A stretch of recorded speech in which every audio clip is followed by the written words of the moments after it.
up at brain fog at the Hive. More on that in just a moment. A very good evening to you indeed. As I explained with Ross, it is Healthy Minds, Better Lives for 9 o'clock on this Thursday, the 14th of March. We're live on your smart speaker, your PWR app, online and on Facebook. And if you are watching us online at the moment, you'll see that I'm not alone as ever. I'm joined by Tammy and Hayley. Good evening. Hello. Good evening to you both. How are you getting on, Hayley? Yeah, I'm good, thank you. I literally just sat down 10 minutes ago. I've just come in from Cardiff, so yeah, I'm doing fine, thank you. And here you are live on the radio. And hello, Tammy, how are you doing? I'm really good. It's just lovely to be back. It's flown so quickly. It has. Tammy, it feels like ages since I last saw you. We spoke Tuesday. Oh yeah, sorry, yeah, we spoke. It's my memory, it's going. And well, first of all, how was Young Carers Action Day yesterday? It went really well. I was at another event today in Park of Scarlets, and our Carer Support West Wales. We were shortlisted. We didn't win, but it was such a fantastic day, and it was lovely to see everyone. So really pleased for the nominations. You know, I'm going to be really cheesy. You got the nomination for the hard work that you've put in there. I remember you launching that website and using the breakfast show as an avenue for that. So well done. And it's great that resource exists for the young carers in Pembrokeshire. We're going to jump straight in, and you'll notice on the Facebook that we've also got two other faces joining us for this first part of Healthy Minds, Better Lives. Good evening to Jo, who you might recognise from a Monday night on the Pure West Sports Show with Eaton Evans and Morris. Hi, Jo.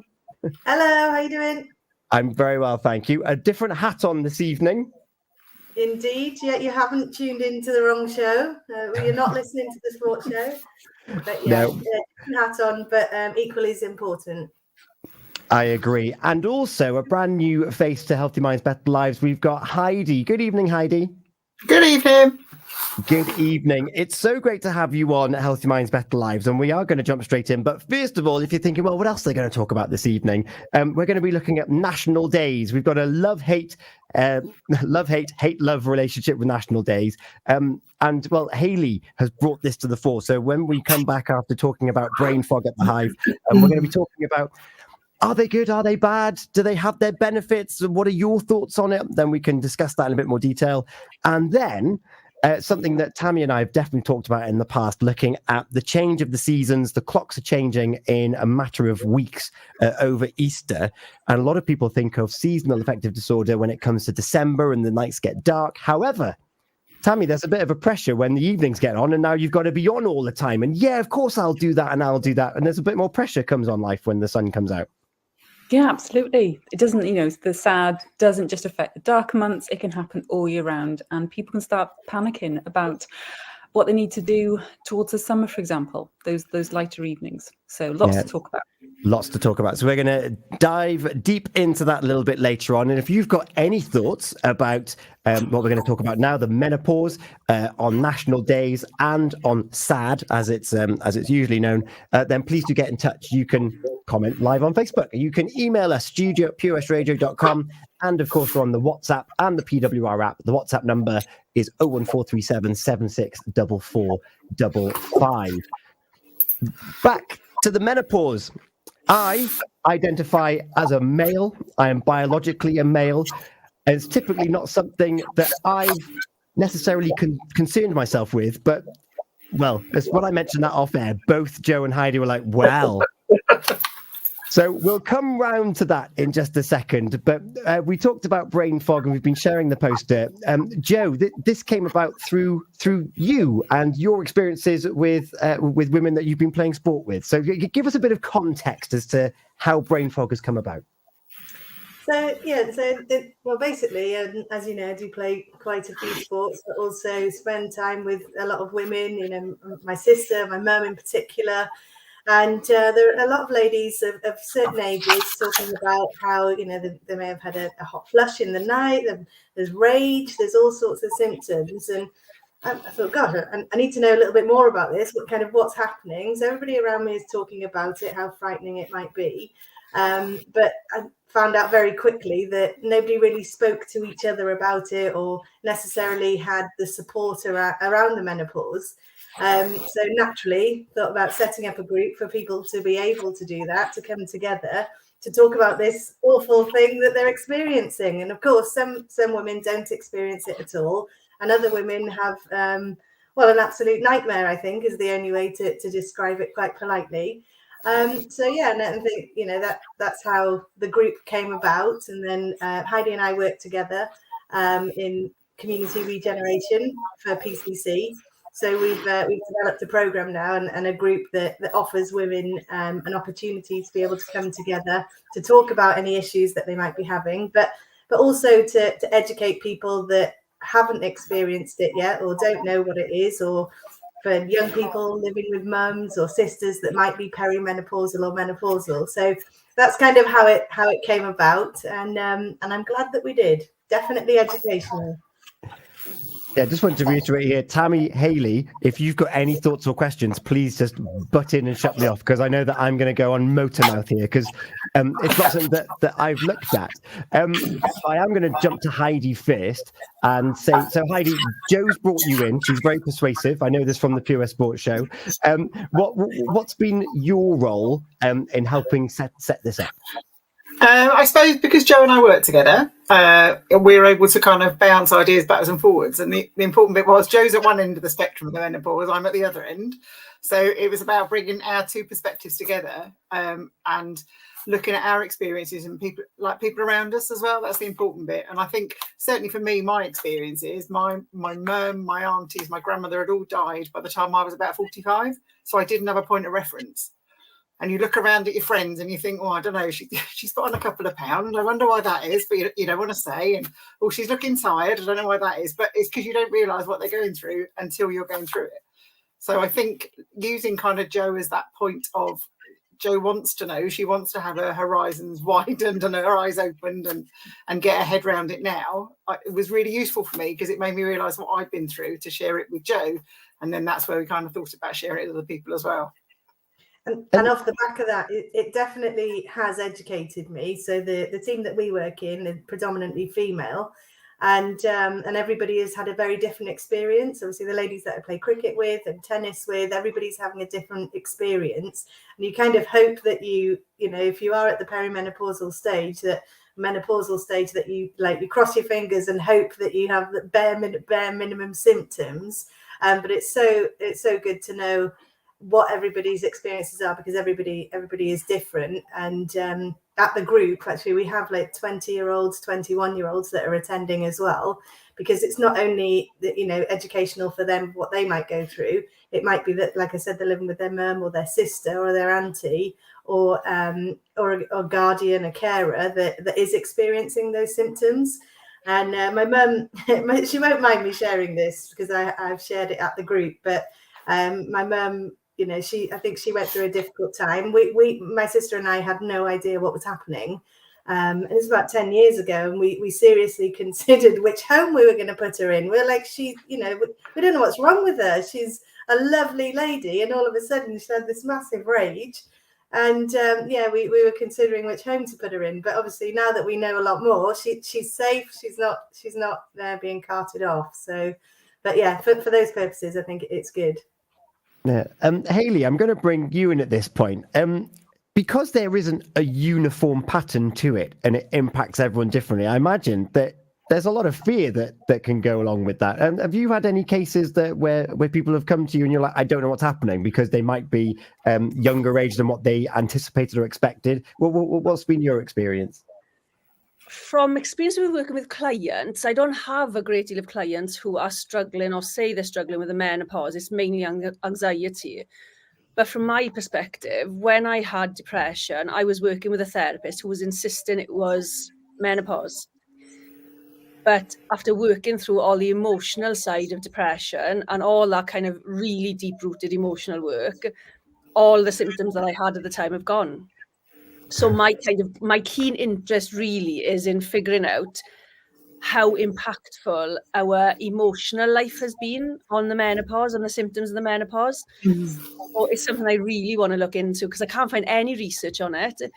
But that for me is a real intrigue, because I went out with, about 2 years ago, I went out with a group of about 10 women, and they were all really bad, either been through it or going through it really, really bad.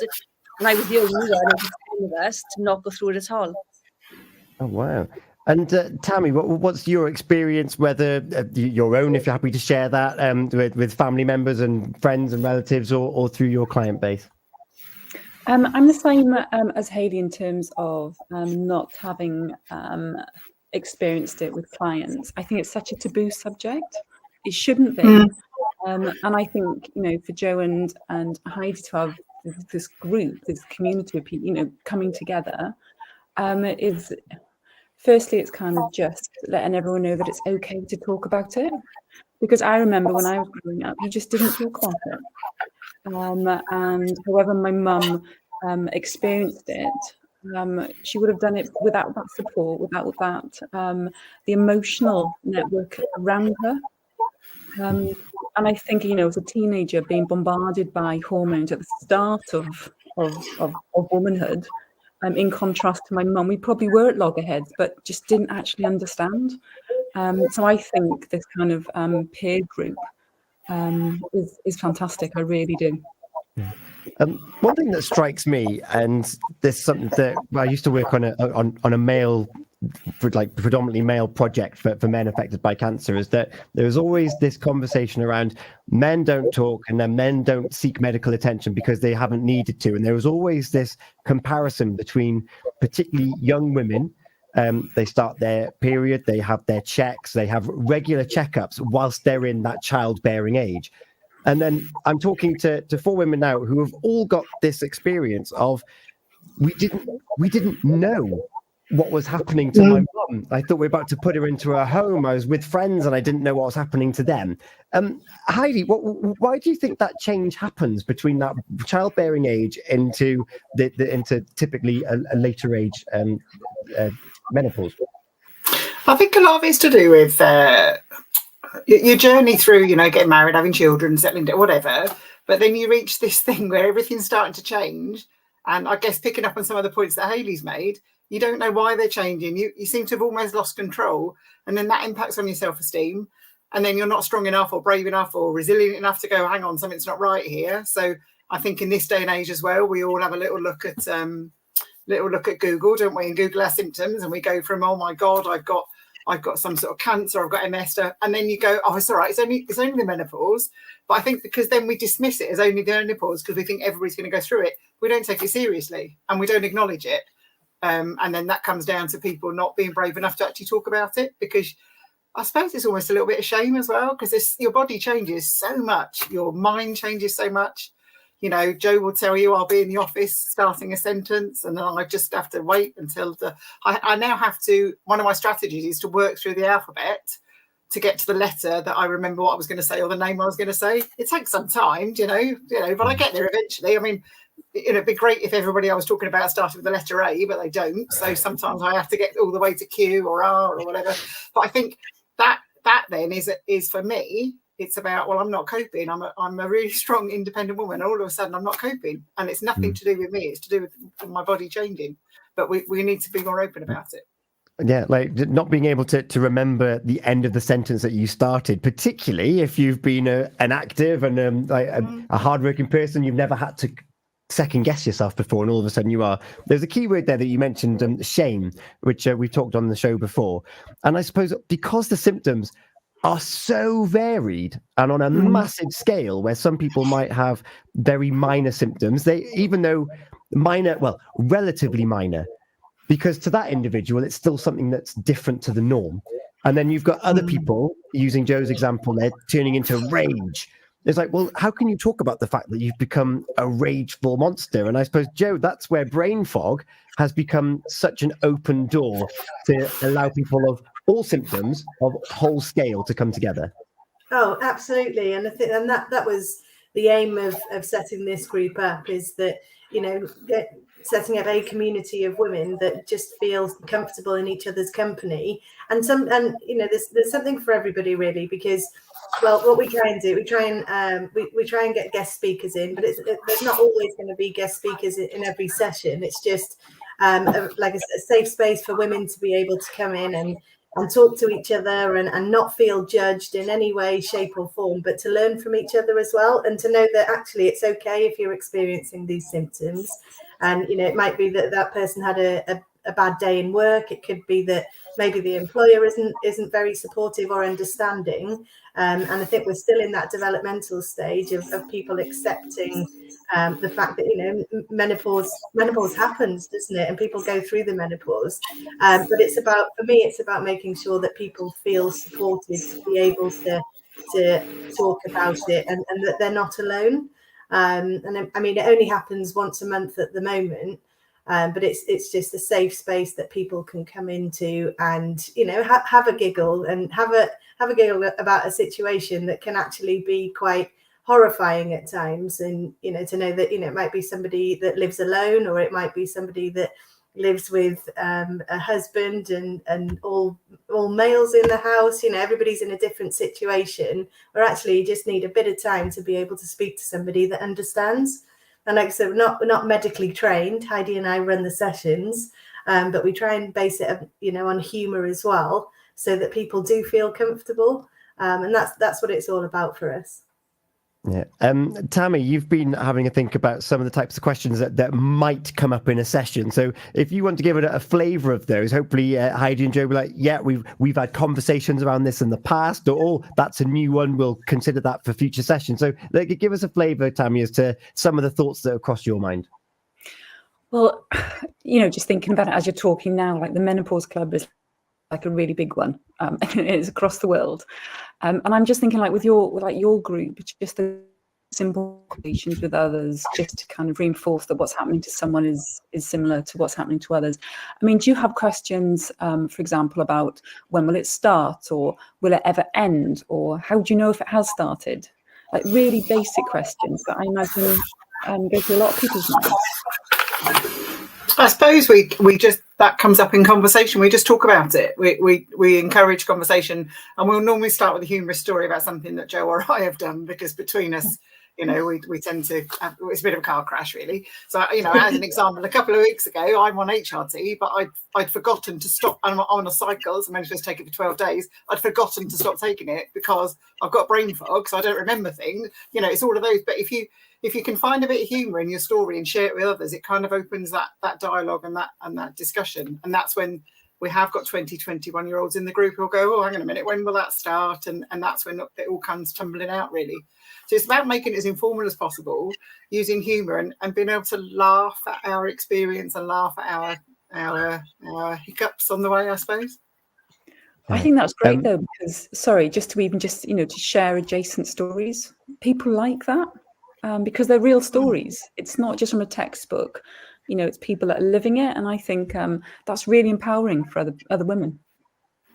Yeah, and I think that's the bit we need to be really, really open about it, and not, you know, we do need to hold ourselves up and laugh about it, because that's the only way you're going to get through it. And you know, another example I've got is my son, and Tammy knows my son. He sent me a 3 o'clock in the morning ramble because he's a student. Go, oh, I think I've got ADHD. I've just self-diagnosed myself. This is the list of the symptoms. And when I looked, I said, hang on a minute, sunshine. Most of those symptoms are related to my menopause as well. You know, you can't remember, you can't focus on something, you can't do this. So you've got to be able to find the humour in everything. Humour is such an important tool. Maria's been in touch on Facebook, and it feels like you have early onset dementia. It's like your brain has left the building. This is why the group is so amazing. To know these symptoms are normal, and collectively we can giggle about the struggles, even if we've been crying hours before. And Hayley, I'm going to come back to you. Emotions are hard enough to battle with when you're aware of all the information that's going on, but when it's something that's happening to you, I imagine that's even more difficult, and that's why sharing in a safe space is really important. Yeah, I think having a community where you can go and say, I'm feeling lousy, I'm feeling anxious, I'm stressed, because as much as we have those conversations with maybe people in work or our family, you won't go into it like you will in a community where you know they understand you. And so when you start talking about the anxiety of menopause, they get it. Your family, she's got anxiety. The women in the group will be going, yeah, totally get it. That was me last week, or that was me a month ago. And I think there's a real, just being able to do that is really powerful. And I think the emotional side, I think we are more focused on how bad the emotions are rather than dealing with the emotions. That's the way I see it, my friends doing it. They kind of are talking about the anxiety, but not dealing with the anxiety because they're dealing with the other symptoms. So for me, it would be sort of, what can we do with the emotional side as well as all the other physical symptoms? Because I wonder if they get forgotten slightly. Yeah, and I think on that point as well, and I think that's where it's so important, like you said, to have a community of women that you can speak to about that. And we have multiple women at the group. Like some people will come and, like I said, that they may not say anything, but what they take from it is what they've heard, and that they're feeling normal leaving the session, and they feel like, oh, okay, I can maybe breathe out a little bit and understand what's going on. And on the back of that as well, Heidi and I are looking at setting up a podcast, just to make sure that we can reach out to anybody, and so that you know, they don't have to come to the group if they don't feel comfortable, or if they're too anxious to maybe leave the house. Because, you know, if you haven't had your HRT or something like that, that people can still be connected to what the support that we're offering as well. Yeah. I love that. They're making it more accessible to those that might not be able to get to the place and location on a given time is just going to be a good thing. You mentioned about some of the guests that you have in, not every month, but you have had guests come in. Who have you had in, not to put you on the spot for the list, everybody as a register, but some noticeable guests that you've had. Did you have Julie in last month? We did, yeah. So luckily that was only our 5th session. So I don't think my brain fog is too bad right now to go through the alphabet, Jo. You'll get there. Okay, so we've had Helen Carrington. So she's a qualified PT, and obviously the links between strength training and menopause. So obviously Helen's journey. So as she was going through the perimenopausal, she looked at links between strength training and how that can help. And she's actually a power lifter now, a Welsh champion, I think, or a British champion even. So we had Helen Carrington come in, and she delivered a strength and conditioning training session. We've had Julie Watkins, who delivered mindfulness sessions as well. And we've had a nutritional therapist as well. So Amy, and forgive me, Heidi, I've forgotten the surname. Desborough. That's it. So Amy Desborough came in and delivered a fantastic session on nutrition and superfoods that can help for women that are going through the menopause as well. So it's been really good. And the rest of the time they've had to put up with me and Heidi doing icebreakers, which not everybody enjoys, but they don't have to take part. I think that's the youth worker in both of us, making everybody do icebreakers. It's been really beneficial, and I think that people that have attended, they've all given really positive feedback about the sessions as well. So that's nice to know. Yeah. One thing that's crossed my mind is that it's always seen, and going back to the stigma conversation that we had earlier, is that don't talk about it because it means that something's finishing. But Tammy, it doesn't have to be viewed that way, does it? Well, no, just listening to everyone, you know, I'm just wondering if we're kind of setting ourselves up to fail. And I mean that as just, you know, as a society as we are now, because I'd say that perhaps in some countries and cultures, menopause is considered that like a new start, a chance for greater freedoms, a time to embrace life, a new chapter, for example. And I'm just wondering, you know, if we think about in the West, are we thinking more youth is best? And this attitude is actually making our menopause experiences harder. You know, like we're almost brought up to, you know, just anticipate or expect that it's going to be bad. Are we setting ourselves up to fail is probably the question I want to ask. Yeah, who wants to take that one? Heidi, we just had Jo, so I'm going to put you on the spot, Heidi. I think you're absolutely right. I think we are setting ourselves up to fail, because you're like, well, I'm just coming to the end of this bit now. That signifies the end of my childbearing days, my whatever. And then what's next on my agenda of things to do? Oh, I know, it's to die, isn't it? You know that's part of the countdown, isn't it? Really, when you are 18 and you're then going to go to university and then going to get a job and get a house, but after we've been through the menopause, what's next? So I think we need to reframe that, don't we? And we need to go, actually, we've been through the menopause. Wow, this is what's happening next. But otherwise, we are setting ourselves up to fail because we've got no next step. No. And to jump in the back of that as well, I think that you're totally right in what you say about we're waiting for it and expecting it to be bad. And I think that anything that you go through alone is a lot worse than it is if you have a community of people or friends to support you. So, which is why we set this group up as well. And I think that my friends and I have had many discussions, and poor them, they've had to listen to me talk about brain fog and this group for a long time now. So. But actually, a lot of them come and find it really useful. But yeah, I think it is about changing that mindset and making sure that we are looking after our well-being as well.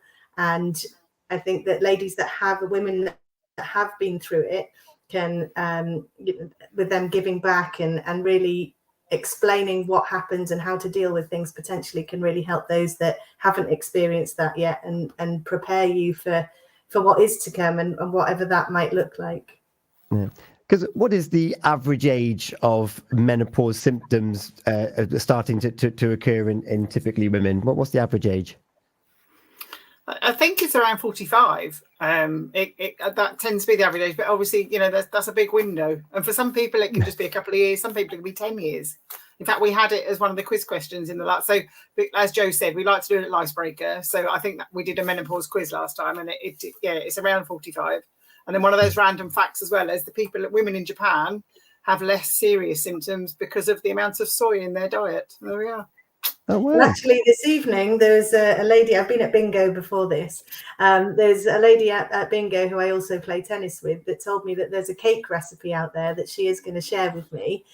So if you come along to the group, you'll get the cake recipe, and it has a lot of soy in it. So, and she was saying that it really reduced her symptoms. So that's something to definitely look into. But like we said, we're not medical experts. We won't be giving out any advice. Don't worry.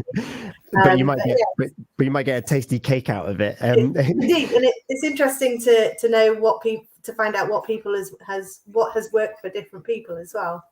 Yeah, because on the second half of my questionnaire, so on average, which I know it's a big sliding scale, but my second part of that question is life expectancy at the moment for women in the UK has got to be around about the 75, 80 at the moment, which means that you're looking at double your life again with that transition in the middle. And it does seem like a shame that it's almost seen as you near that age that it becomes a bit of a full stop in your life when actually you've got to do the same again. Yeah, absolutely. And I think it's about the journey through menopause should be positive, because now when you're going through menopause, you're looking at what you're eating. You're changing your lifestyle.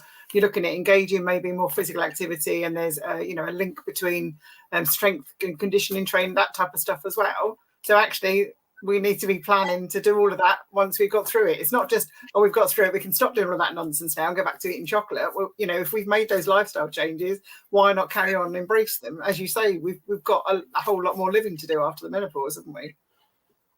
We do, and I think that's. But before I give you all of the platform to say how people can get involved, you mentioned at the very beginning, because I've made a clear distinction that I was a biological male, and you both kind of went well. But tell me more. And do I need to be attending brain fog at the Hive? You let me come along and do some singing. Yes, definitely. I can definitely do a choir workshop. I can make you feel good. There we are. Sign him up, Jo. Sign him up. And it's so important for men to ask these questions as well, because I'm sure that there are many husbands and sons that are at home thinking, I can't even walk in the room without so-and-so biting my head off, or saying if you put something in the fridge that you shouldn't have put in the fridge, like a packet of crisps or something, that it's okay to talk about it and to encourage people to talk about it to people that they're living with or people that they're working with. And the more you talk about it, the more you raise awareness and feel educated about it as well. And I think, Heidi, it might be worth you mentioning something about the unions that we're going to be having on board as well. Yes, so it's really through connections with, obviously we work for the local authority, and we were talking to the occupational health team, and they do some work with the unions, which they've been working alongside the unions to write policies, supportive policies for the workplace. But we're actually going to link up with the unions now to look at how we can do more joint activity, more joint training together, and really raise awareness right across employers. It's not just the females in the workplace, it's the males managing the females in the workplace, or the males sitting in the same office. So where our office is, we sit on the other side of the office. It's quite a big office, and it's building control, I think, which is male predominant. Bless them, they have to listen on the other side of the office to all of our menopause talk. But if they were more kind of aware of some of the menopause issues, they may feel better place to respond to it. Otherwise, at the moment, they're just kind of embarrassed, hiding under their desk, and oh no, the menopausal women are in again. So yes, we're going to join up with the unions to kind of look at how we can engage in training and development, and really get the voice of menopausal women heard, I suppose. Yeah. And I think that with that, Tom, and going back to how that relates to your question is what you can do is, like I said, just talk about it, make it normal to have these discussions. And if the female in your household, or if the female at work looks like they might be having a bad day, just talk about it. And because there's nothing worse than thinking that people are talking about you behind your back because you may be experiencing these symptoms, or it's okay to talk about it. But that's my previous line of work, and I'm sure that Tammy and Hayley we can relate to this. But what we found is that someone's got something, and then the other person says, "How are you doing today?" And they snap back and they say, "Well, how do you think I'm doing today?" And then as a result, the person that originally asked the question, "How are you doing today?" stops asking the question. And what happens is the two people just start drifting apart because no one's actually being honest with each other, and they're not able to let it go. Like the snapback wasn't actually the person, it was the symptom of the person, of the thing they're going through. And it's having very deliberate, non-judgmental conversations to be like, when that happened the other day, was it like, can you talk me through it in a non-emotional state? Hayley, am I on the right lines here? Yeah, we don't talk about awkward situations. We don't talk about I'm in a bad mood. We don't talk about those things. We then react to things, and then we're left with that horrible kind of atmosphere, aren't we? So being able to open up and really be honest with each other, it's a skill to learn because we don't do it, but doing it will provide a lot more space for everybody. We lose the fear when we start talking about things. We start being more honest, we start being more comfortable. There's so many benefits to open up and speaking to one another and being, completely honest. Yeah. Before we say goodbye to Jo and Heidi, I'm going to give you the opportunity to thank you so much to everyone that's watching this, and to those that are tuning in on your smart speaker, on the PWR app and online. If you've got something that you want to ask, then now's the time to do it, because I'm going to hand the floor over to Jo and to Heidi so they can explain how you can get involved, where the sessions are, and anything else. They've already mentioned about their podcast, but any other plans that they've got coming up in the near and middle and future. So now's the time to get in touch, or forever hold your peace, or turn up to brain fog. And how can they do that, Jo? I'll start, and then Heidi can fill in what I've missed. This happens frequently. So the next brain fog will be on the 8th of April, and that's at the Hive, and it's on Goshawk Road in Haverfordwest. And this month coming up, we've got really exciting news. So the founder of the Blue Tits, Sian Richardson, she'll be attending, and she's a fabulous woman. And you can follow our Facebook group as well, which is Brain Fog in capital letters, and Menopause. And you can also follow the Hive. It's at Hive_youth_Garth. And that's where you'll find all the information. But it's free to attend. And yeah, there's lots of things that will go on, lots of lovely ladies that attend, and everybody is very welcoming. And Heidi, have I missed anything? No, you haven't. It's just to say it is only an hour. It's an hour a month. So it's not too onerous. It's not too time consuming. It's a short, sharp introduction to something, opportunity to get together, have a good giggle, and just learn something about a different perspective. It's not whatever we share on that particular evening may not be for you, but until you've dipped your toe in, no pun intended with Sian coming in, but until you've tried it, you don't know whether it's going to work for you. So it's an opportunity, and we just introduce lots of different ideas. So we have got the podcast coming up, as Jo says. One of the things we're going to do is do one of the sessions in a pub with some men. So I think this is where we can drag you in, Tom, because we think it's really important that the men's voices are heard in it as well, because they're living with us mad women sometimes, so it's important that we hear their voices as well. So that's one of the plans for the podcast. So yeah, the sessions are, like Heidi said, the sessions are for an hour, and they're 6 till 7, generally in the first week of the month. But if you follow us on our Facebook group and the Hive Instagram, then there's, like I said, there's all the information there. If you do have any questions, just send us a message, either on the Hive Instagram or on the Facebook group. Lovely. Maria Goddard, and it's great fun. You both missed that one off. And she said this earlier as well. Brilliant work at Brain Fog Menopause. So you can find that group on Facebook, and you never know, you might even get a Choirs for Good workshop there in the not so distant future as well. Have a thing song. And Maria definitely provides the entertainment. So Yes. you won't miss that. Jo and Heidi, thank you so much for joining us this evening on Healthy Minds, Better Lives. Tammy, do you have any last, any closing remarks for Jo and Heidi?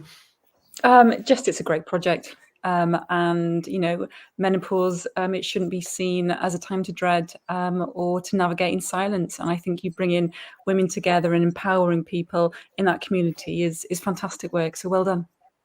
Lovely. Hayley.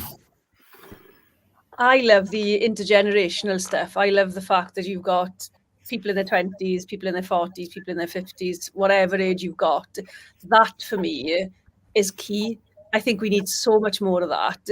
So being able to have those ages in the room, you're sharing wisdom, not just about the menopause, I'm sure, but lots of wisdom across those generations. Lovely. Keep up the good work is what I'm going to say to both of you and to all those that attend. And as Hayley just mentioned there, learning from experience and even things that aren't directly related. You're just learning about life, and sharing conversations, being in rooms with other inspiring people is going to help you whatever age you are. Jo, one last time for those that might have missed it, if they're interested in attending Brain Fog, how can they find you? So on our Facebook group, Facebook page, so it's Brain Fog, nearly forgot that, Brain Fog Menopause, that's on Facebook. And then on Instagram, it's at Hive_youth_gar. Jo and Heidi, thank you so much for your time this evening. We're going to take a short break now, but when we come back, Hayley, what are we going to be jumping into? Well, my question is to everybody, would you celebrate anything that is any international day? Would you celebrate it without an international day? Ooh, would we still celebrate it? Stay tuned. We're going to go through some examples. We're going to pick out why we would or would not. Do we need that annual reminder, or is it something that we should be checking in with anyway? We're going to take a moment. It's 9:45 here this evening. One last time, Jo and Heidi, thank you so much for joining us here on Pure Earth Radio. Thank you, guys. Thank you. Thanks very much for having us, guys.